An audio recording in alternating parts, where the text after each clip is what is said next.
ang ating Bible character of the day ay si Barnabas. Joseph ang totoo niyang pangalan. Isa siyang Levite. Tama ba ako? Levite. Ayan, na ipinanganak sa Cyprus. Ibig sabihin ng Barnabas ay the encourager. Isa sa mga naikwento sa kanya sa Biblia ay ang kanyang kabutihang loob. Ibinenta niya kasi ang kanyang ari-arian. Ito'y para ibigay ang halaga sa mga apostol para mapakain ang mga kapwa Kristiyanong Hudyo na nangangailangan. Naging instrumento rin si Barnabas sa pag-iendorso kay Pablo, dating si Saul. Nung sumapi kasi sa kanila si Pablo, marami ang natakot. Alam niyo po kasi, si Pablo dating taga-usig ng mga Kristiyano. Pero tinulungan ni Barnabas si Pablo at nagpatotoo sa kanyang mga kasama na totoong nagbago na ito mula sa nagpakita sa kanya ang Panginoong Hesus sa daang patungo sa Damasco. Ipinadala si Barnabas sa Antioquia para pangasiwaan ang bagong Christian community doon. Sinundo niya si Pablo sa kanyang bayan at sinama niya ito sa Antioquia para kasama kanyang magpalaganap ng salita ng Panginoon. Pagkatapos, isinugo silang dalawa ng Diyos para mangaral ng magandang balita sa ibang bansa.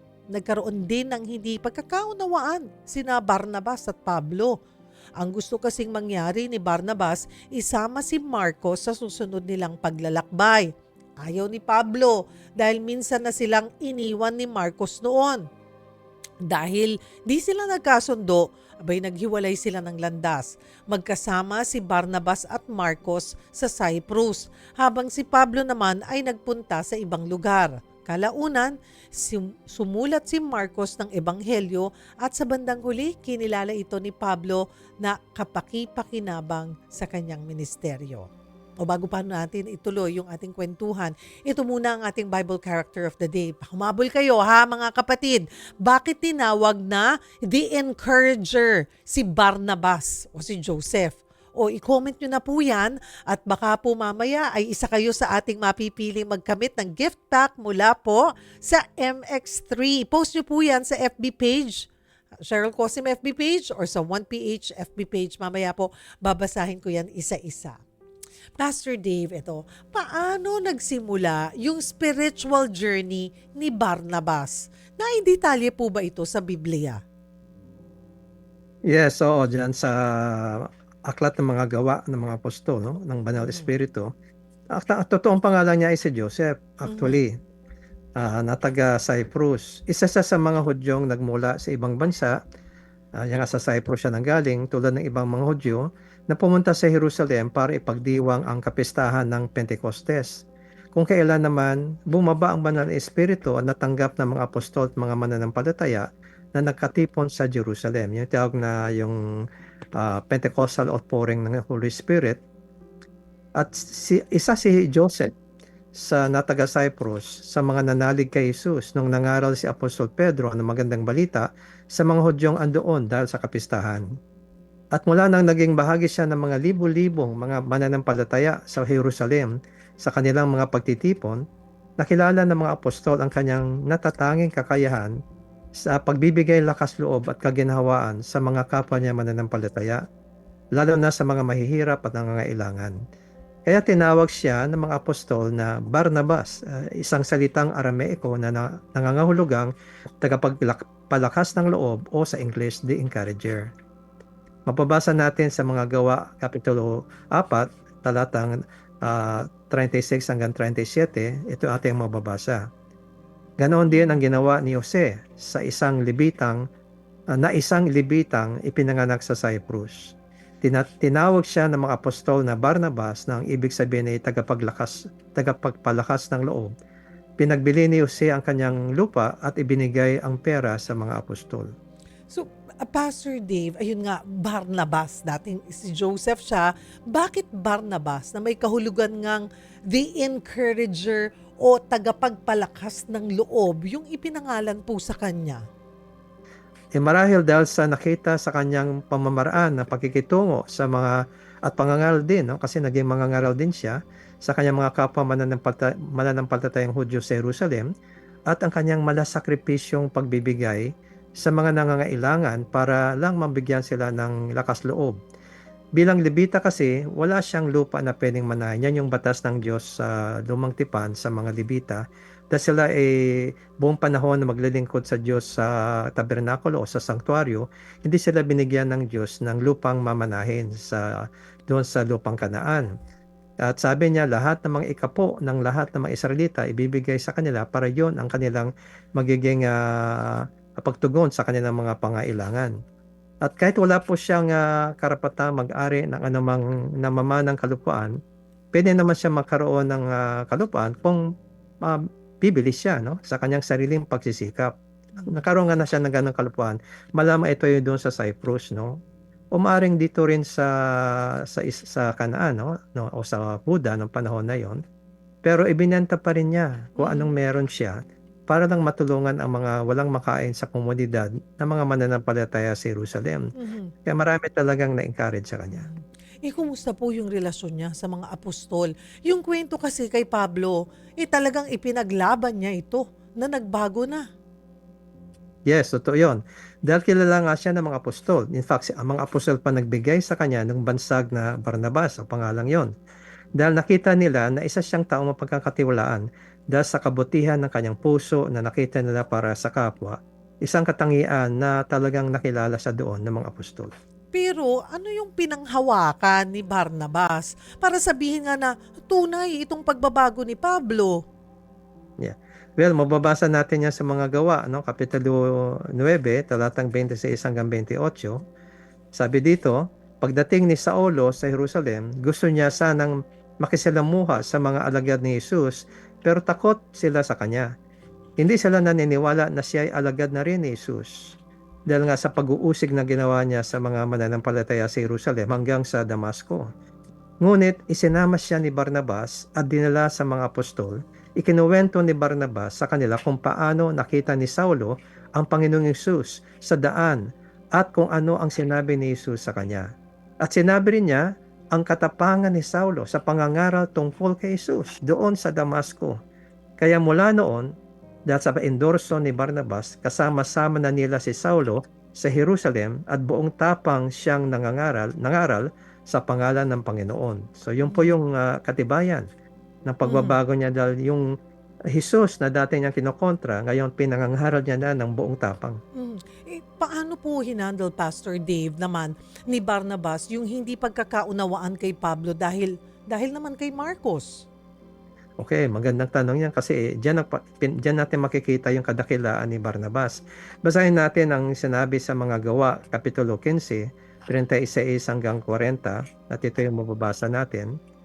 Makalipas ang ilang araw, sinabi ni Pablo kay Barnabas, bumalik tayo sa lahat ng bayan kung saan ipinangaral natin ang salita ng Panginoon at dalawin natin ang ating mga kapatid upang malaman natin ang kalagayan nila. Sumang-ayon si Barnabas, pero gusto niyang isama si Juan na tinatawag ding Marcos, kaya John Mark ang pangalan niya. Subalit, ayaw pumayag ni Pablo dahil noong una nakasama nila si Marcos, iniwan sila nito doon sa Pampilya. Matindi ang naging pagtatalo nila. Kaya naghiwalay sila, isinama ni Barnabas si Marcos at pumunta sila sa Cyprus. Isinama naman ni Pablo si Silas na taga-Jerusalem yon. Bago sila umalis, pinanalangin sila ng mga kapatid doon sa Jerusalem at sa Antioch na tulungan sila ng Panginoon sa kanilang paglalakbay. At ito yung makikita rin natin sa sulat ni Pablo sa mga taga-Colosas na nagpapakita kung anong naging relasyon ni Marcos kay Pablo sa kalaunan. Sabi dito ni Apostol Pablo sa mga taga-Colosa, kinakamusta kayo ni na Aristarco na kapwa ko bilanggo at Marcos na pinsan ni Barnabas. Gaya ng ibiniling ko sa inyo, malugod ninyong tanggapin si Marcos pagdating niya dyan. Kinukumusta rin kayo ni Jesus na kilala na rin bilang husto. Sila lang ang mga Hudyo na kasama ko rito na naglilingkod para sa kaharian ng Diyos at pinalakas nila ang aking loob. Dito natin makita sa nabasa natin na hindi nakasundo si Pablo at saka si Barnabas. Mhm. Nagpasya si Barnabas na palakasin ang loob ni Marcos kasi siyempre feeling rejected siya ni Pablo. Yung pala, pinsan niya pala tong si Marcos, no? Mhm. Sa pamamagitan ng pagpili niya sa kanya bilang kanyang katuwang sa pagmimisyon nung tinanggihan siya ni Pablo. Kalaunan, sa kalakasan ng loob na natanggap ni Marcos sa gabay at pagme-mentor sa kanya ni Barnabas, nasanay din si Marcos na maging matapat sa gawain ng Panginoon at naging isang kamanggagawa na maaasahan kahit ni Pablo sa kalaunan na siyang sumulat ng sulat sa mga taga-Kolosas na binasa natin kanina. Doon nakita natin na kasama ni Pablo si Marcos doon sa Roma sa kanyang unang pagkabilanggo. At katuwang niya si Marcos doon na nakibati din sa mga taga-Kolosa at ibinilin pa ni Pablo na sa mga taga-Kolosa na pagdating ng Marcos sa kanila, tanggapin nila sila ng may buong kaluguran, no? Kaya BLP welcome, no? Biro Mhm. mo. Sinabi pa nga niya sa sulat niya na kasama ni Aristarco at Justo na kapwa-Manghudyon tulad ni Marcos, nakasama niya rin sa Roma. Si Marcos ay isa sa naging kamamanggagawa niya sa Roma na nagbigay lukas loob sa kanya. So, kung paano si Barnabas naging encourager ni Marcos, later on si Marcos naging encourager ni Pablo na dating tumanggi sa kanya. At sa Mhm. kanyang pangalawang pakabilanggo, ito yung si Pablo, yung Mhm. pangalawang pakabilanggo ni Pablo sa Roma, sa sulat niya kay Timoteo sa itinatawag na pangalawang Timoteo, ay kung saan si Pablo ay hinatulan ng kamatayan, no? At pinatay siya doon siya naging martir para sa Panginoon sa Roma. Bago siya namatay, hiniling niya kay Timoteo sa kanyang sulat na nooy nasa Efeso na isama niya si Marcos pagpunta niya sa Roma para makasama niya si Marcos sa kanyang huling mga panahon bago siya mamatay. Dahil ayon kay Pablo, si Marcos ay malaki ang naitutulong sa kanyang mga gawain. Kita niyo po yung naging pagbabago ni Marco dahil inalagaan siya at in-encourage Mhm. siya ni Barnabas. Mhm. At ano po yung mahalagang karakter ni Barnabas na mahalaga nating makita, Pastor Dave? Yung malasakit at pagtrato niya kay Pablo at kay Marcos na parehong nakaranas ng pagtanggi sa kanila ng mga tao dahil hindi sila mapaniwalaan pagkatapos ng mga pagkakamaling nagawa nila sa nakaraan, ay totoong katangi-tangi ang katangiang ito ni Barnabas. Kasi bihira ang ganitong mga tao na kahit nagkamali na isang tao at wala ng tiwala ang iba sa kanya, siya'y nagbibigay pa rin ng lakas loob sa mga taong ganyan. Madaling magpatawad si Barnabas sa ating makikita sa mga taong nakasala at binigyan niya ng pangalawang pagkakataon na makapagbago. Si Mhm. Pablo na umusig sa mga mananampalataya tulad niya at si Marcos na nang iwan sa kanila ni Pablo. Hindi niya tinututukan ng pansin ang kamalian at nakaraan ng isang tao, kundi ang potensyal nito na maging mabuti sa habag at biyaya ng Diyos. At sa pamamagitan ng kanyang pagbibigay lakas loob sa kanila sa pagsulong sa daan ng kabutihan o ng pagbabago. Dahil kay Barnabas, naabot ni Pablo at ni Marcos ang takdang layunin ng Diyos para sa kanila sa kasaysayan ng iglesia. Si Pablo naging pinakadakilang apostol sa Kristyanismo at si Marcos ay naging may akda ng pangalawang ebanghelyo, ang ebanghelyo ayon kay Marcos.